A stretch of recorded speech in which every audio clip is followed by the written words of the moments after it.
everyone. We're now on to the last run of modules for legal research, and this is Module 10, Presentation of Legal Research. And if you forgive the indulgence, I'm trying out a new green screen to see how it works. Maybe it's a metaphor for the ultimate pointlessness of fancy presentation. I don't know.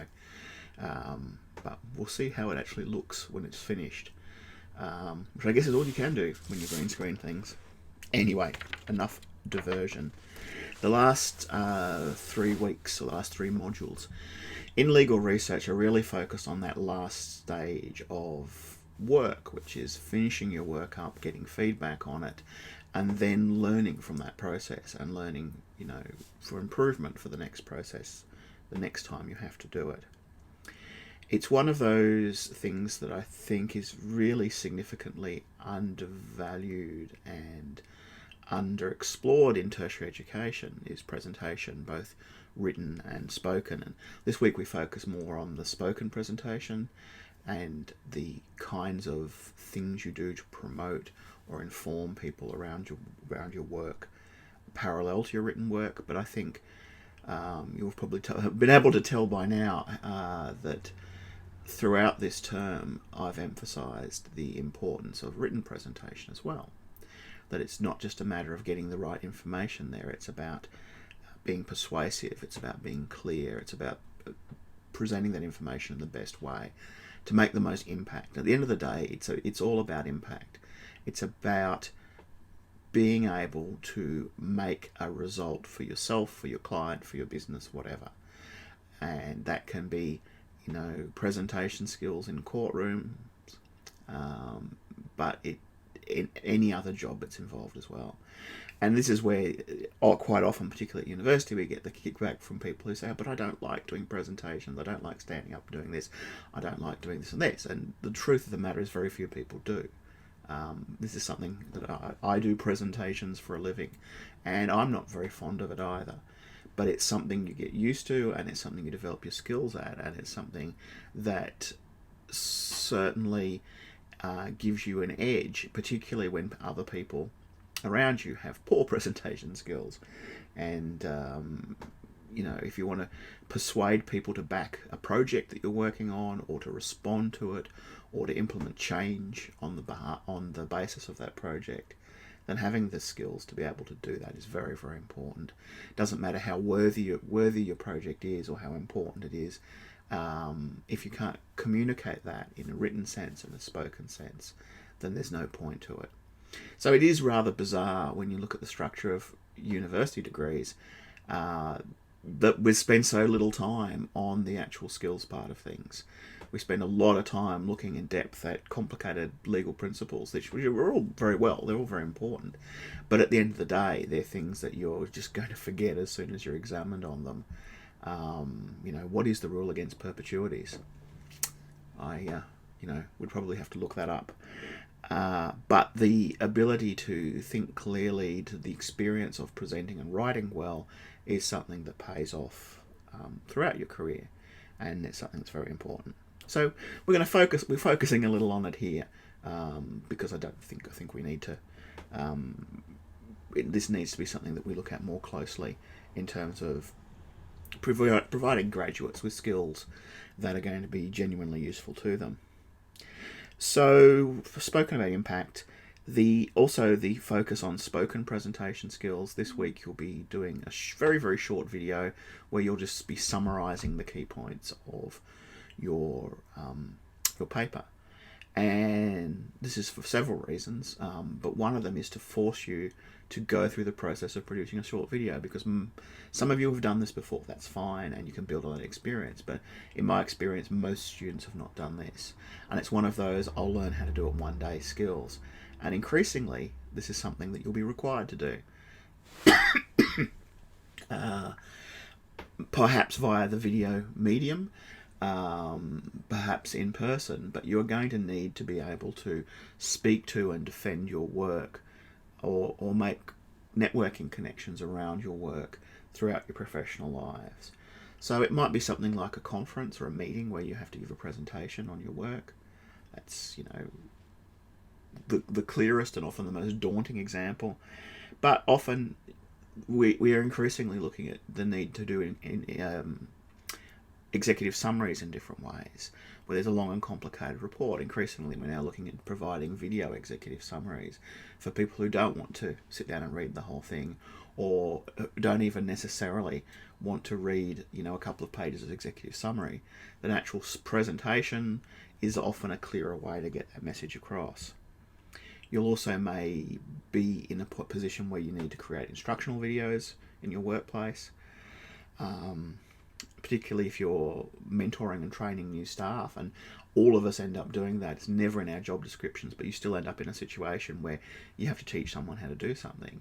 And sometimes a good way of doing that is to create a short video so they can refer back to it and they can say, okay, you need to do this, this and this. And Camtasia and other video software that we use allows you to share screen and bring up versions of screens and things and work to those as well. So there's a lot of different situations in which being able, speaking of presentation skills, being able to provide those kind of instructional videos is important as well. And being able to, if you're doing something that's formal, particularly it's something that your bosses are going to see, being able to go back and edit the gaffes like I just made. I don't do it for these weekly videos because it ruins the sort of conversational flow, and I don't see these as a very formal sort of process, and I think it'd be a lot more boring if I made them more formal. But if you were doing something more formal, having those skills to be able to not necessarily redo the whole thing, but go out and take out those sort of conversational gaffes that everyone makes when presenting. But the final form of spoken presentation that I think is important is what we call the elevator pitch, which is presenting to someone in 20 seconds or less what your work's about.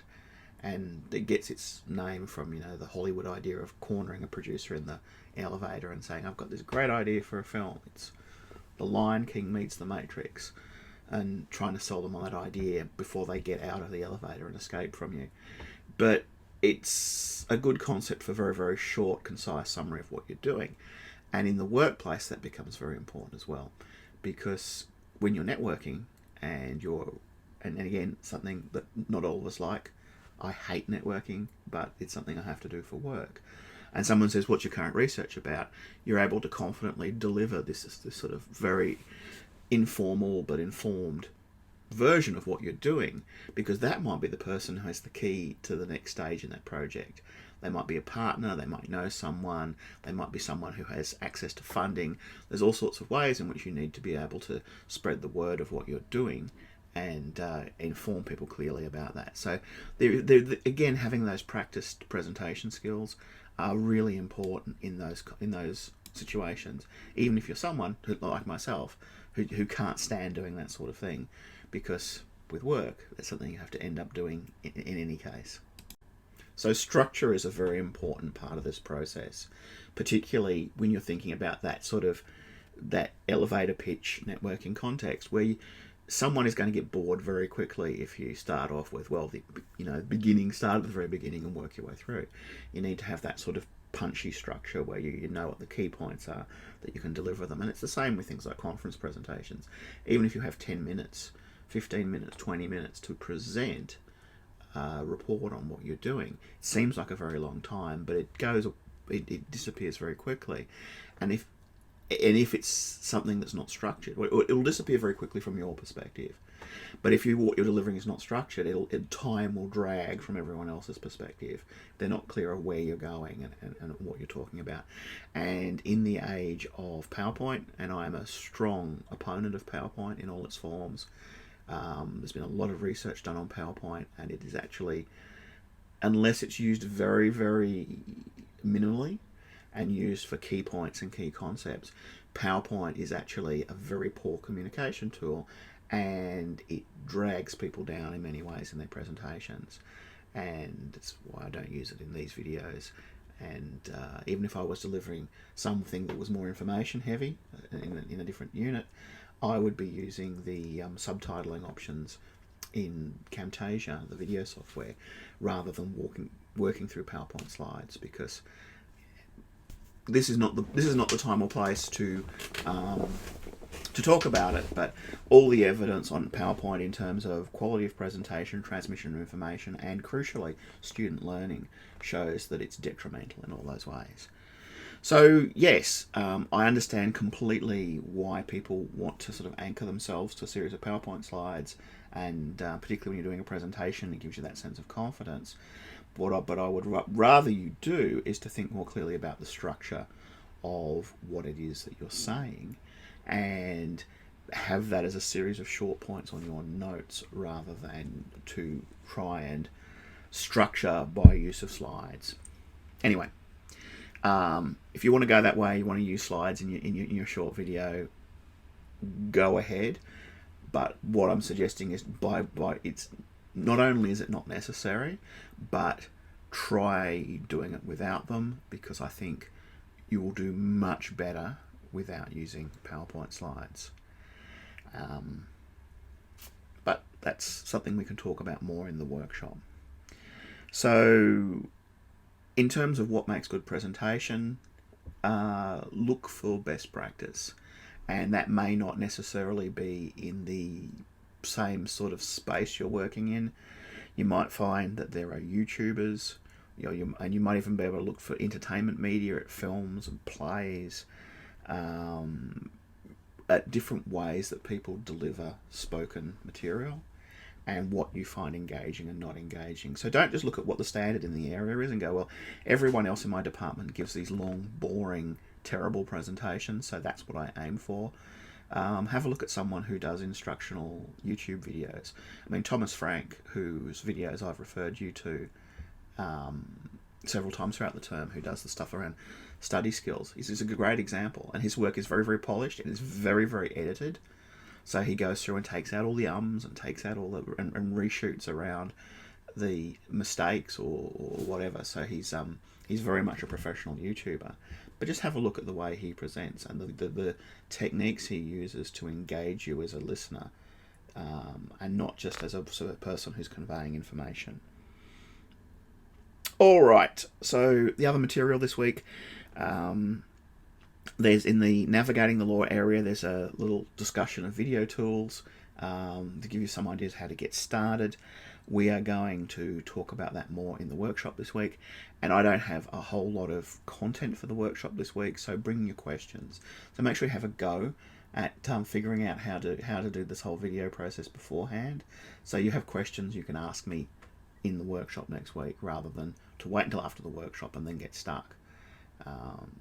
Because it's going to be much easier for me to answer everyone's questions then and there and have a discussion going than for me to try and answer sort of random emails from all corners later on.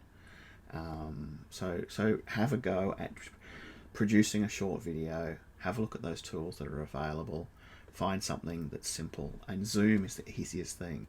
Like, if nothing else works, you can just record a Zoom meeting with just you in it, and it'll do the job perfectly well.